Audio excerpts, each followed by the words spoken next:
Something to cool you down like ice cream and popsicle is going to be the key, Lisa. We have a hot one ahead of us.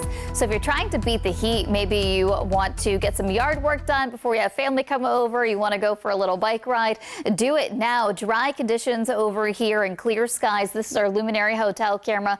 This camera sits right on top of the hotel in downtown Fort Myers, but looks into North Fort Myers and Cape Coral. And while temperatures right now are starting off a little warm and muggy, they're really going to heat up into the afternoon. In fact, we do have a heat advisory that will go in effect right around your lunch hour. That's 11 o'clock until 7 o'clock this evening for all of Southwest Florida. Now, the reason why we have this heat advisory is because today's highs will cap out in the low to mid 90s. By about 1 o'clock, though, the humidity going to make it feel like it's up to 110 degrees. So do whatever you need to in order to stay nice and cool for today.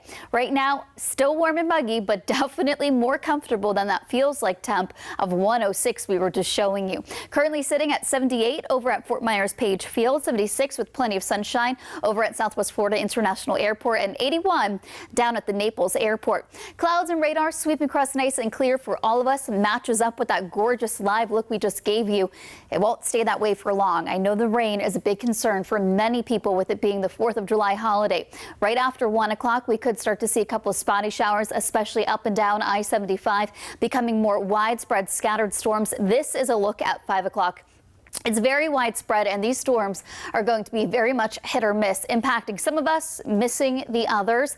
These storms do have a chance to backtrack closer to the coast, lingering around until about 8, 9 o'clock. But I do think right after 9 o'clock, we should be mainly dry, so those fireworks shows should not be impacted or delayed. Now, we're going to have clear and quiet conditions overnight, starting off plenty of sunshine tomorrow morning. Right around 3 o'clock, scattered storms and showers up and down I-75, pushing through our inland areas and dissipating around 9, 10 o'clock in the evening, and then we're quiet overnight. So the timeline for your Independence Day forecast this afternoon going to be a hot one with highs maxing out near 95, 84 degrees right around sunset time, with those storms and showers starting to dissipate. So I do think those fireworks shows are going to be just fine. Tomorrow, though, still going to be a scorcher with highs once again maxing out in the mid 90s. So do whatever you need to stay nice and cool. Just keep your eye to the sky for those storms we were talking about.